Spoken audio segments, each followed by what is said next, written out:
La La Land is directed by Damien Chazelle and it stars Ryan Gosling and Emma Stone. This movie takes place in modern LA. It's not during old-time LA, if you might have thought that from the trailers and the throwback to the old LA times. This movie actually takes place in modern LA, modern times, and it's about this romance that blooms between Emma Stone and Ryan Gosling, who both have different views on their dreams, because they both have different dreams. Ryan Gosling wants to open up this jazz club and bring back the genre of jazz music because it's dying. It's not a thing anymore, and Emma Stone wants to be an actress. She's very passionate about being an actress, and basically these two meet each other, they form a romance, they both basically help each other achieve these dreams, and this movie is basically about how that all unfolds. So guys, if you've been watching my channel, you know that this is basically my Star Wars The Force Awakens of this year. And what I mean by that is that this is the movie I was anticipating the most. Rogue One came out a few weeks ago, Star Wars Rogue One, and that is a movie with the name Star Wars in it.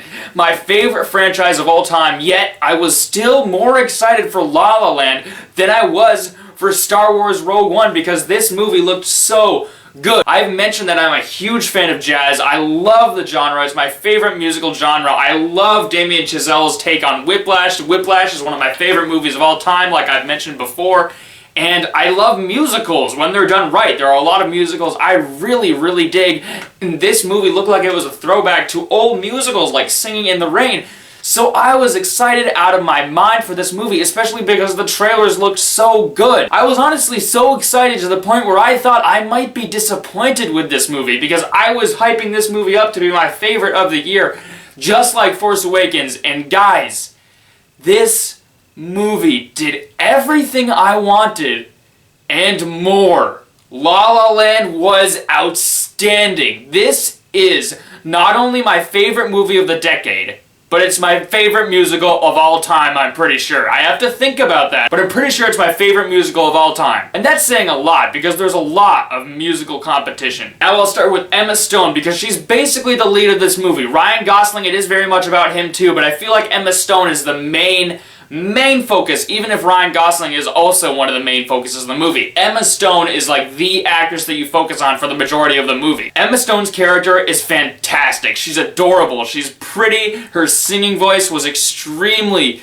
beautiful. I love that. From the La La Land trailer where Emma Stone sings in it, I was like, oh my gosh, I need to hear more of that right now. And she's an amazing singer. I want to hear more of her singing. She's so good in this film, and her acting is really good because she's constantly shunned for doing what she loves. She loves to be an actress, but during auditions she's laughed at, she's made fun of a lot, and that really puts a downer on her character. Yes, she still tries to be an actress, she still tries to do this, but you can tell that she's really getting upset because what are this career choice is doing to her. It's really tearing her apart, but she keeps going on with it, and that's what I loved about Emma Stone's character in this movie. Ryan Gosling as well is outstanding. I love this guy so much in this movie. The thing I love most about Ryan Gosling's character in this movie is his angry love for jazz. And what I mean by that is that he's so obsessed with jazz. He's so passionate about it. I love that aspect of her character because jazz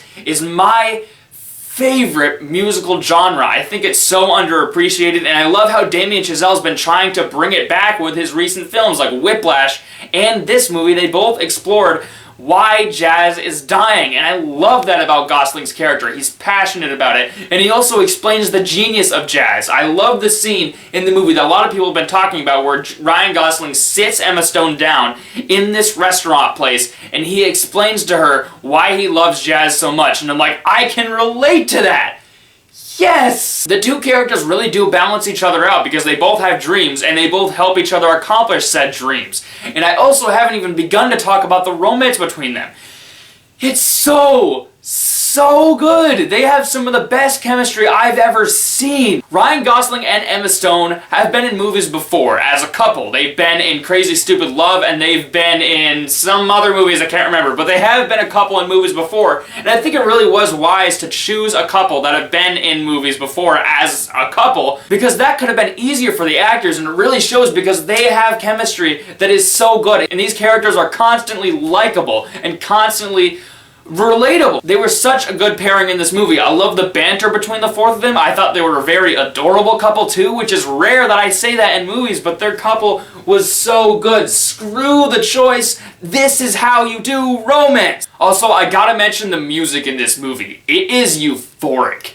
This is one of the best musical soundtracks that I've ever heard. But one of the things I loved about La La Land that I don't really love about other musicals is that when the music starts singing, the thing I loved about it is that I didn't even notice that it was musical. It came so naturally for the story, it came so natural in the movie that I didn't even notice it was a musical number. Like, after they started a musical number, it took me maybe like 2 minutes to be like, oh yeah, they just completely switched to a musical number, and I didn't even notice! It's literally done that well, and the music in this movie is one of the best soundtracks I've ever heard to a musical. I've listened to this soundtrack tons, I love it so much. It's such an incredible soundtrack, and I didn't listen to it before I saw the movie, so I was absolutely pleased with the soundtrack in this movie. La La Land takes a simple concept about two romancers in LA trying to accomplish their dreams, and it makes it incredible. It's such a simple plot, but the way that this movie is directed and the way that it's written and the way that it's done makes it feel absolutely new. And yes, it is throwing back to older musicals.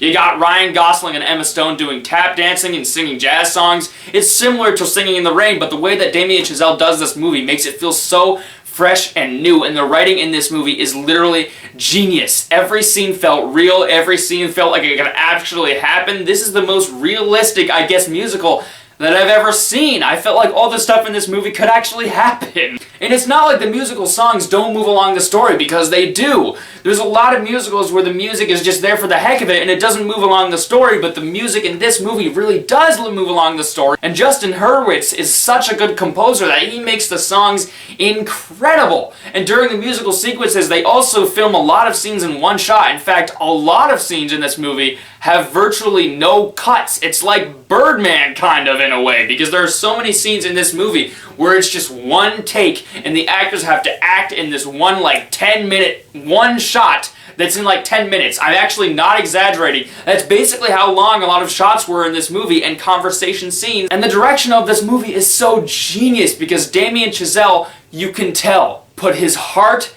blood, and tears and soul into making this movie the best that it could possibly be. I mean, this is his second movie, and it's honestly, if you were to compare Whiplash and this movie, I would say La La Land would be the Empire Strikes Back of Whiplash. I know both those movies aren't connected, but I think Whiplash is an incredible movie, just like A New Hope was. It was literally incredible, it was everything I needed to be. But then Empire came along and it was even better than a movie that was already perfect. I feel like that with La La Land. I thought La La Land topped everything in Whiplash, even though both those movies are literally perfection. Ryan Gosling singing, it kind of reminded me of Frank Sinatra, and I love Frank Sinatra so much. He's my favorite singer. I actually have a Sinatra ornament that I got for Christmas. That's how big of a fan I am of the guy. So a lot of the scenes with Ryan Gosling singing reminded me kind of that. It reminded me of Frank Sinatra. But also, there is something in this movie that I didn't even expect. There are some sad things in this movie. There are some things that are going to give you a huge gut punch, because this movie, what it does so well is it tells the reality of following your dream. Whiplash is more open-ended, but La La Land really explores that once you follow your dreams, it's not all sunshine and rainbows. There are some bad things that can come from following your dreams. You're gonna have to make some sacrifices. There are some things that aren't gonna be perfect for you. And that's what I loved about the movie. It makes it more impactful, because movies like Singing in the Rain that I love, absolutely love, the entirety of Singing in the Rain was just happy, sunshine, rainbows. And that's not a bad thing for Singing in the Rain. For that type of movie, it works. But this movie is not all that. This movie has some sad themes. There's some themes that made me want to cry. Some of the themes in this movie made it so that I had trouble sleeping, dwelling on some of the themes in this movie. It takes so many unexpected turns that I didn't expect. Constantly in my brain, I was predicting stuff that would happen, and every time that I predicted something would happen, the rug came out from under me, and then I was blown away so many times in this movie because of how unpredictable it was. This is honestly one of the most unpredictable films I've ever seen, especially in the climax, which is a huge emotional gut punch. There are so many points where I thought the movie was going to end, but it doesn't. It keeps going. It pulls the rug out of you. It takes so many things and subverts your expectations to the point where you don't know what's going to happen, and it's so unpredictable. Guys, La La Land is probably the best musical I've ever seen. This is everything I need from a musical. It has perfect acting, excellent cinematography, an excellent story. It's so unpredictable, and the songs are so good. Justin Hurwitz is a genius, and Damien Chazelle. I want to take you and give you a massive man hug because you are one of the best directors that I've ever seen, and I've only seen 2 of your movies. Guys, I honestly haven't been this blown away with a movie since Lord of the Rings, which, if you didn't know, that's the movies that started my passion for film. I'm serious. La La Land is one of the best movies I've probably ever seen. This movie is perfection, and I'm absolutely giving La La Land an A+.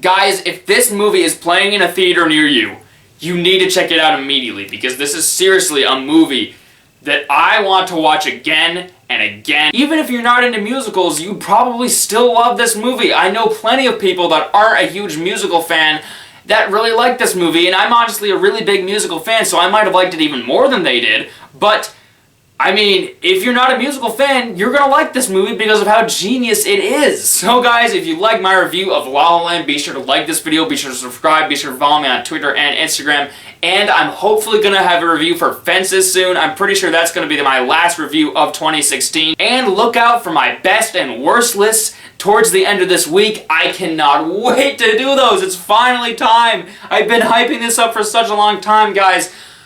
Oh my gosh, you guys need to see La La Land immediately, and I am just so happy right now that this movie was absolute perfection. Alright guys, I will see you next time. Bye bye.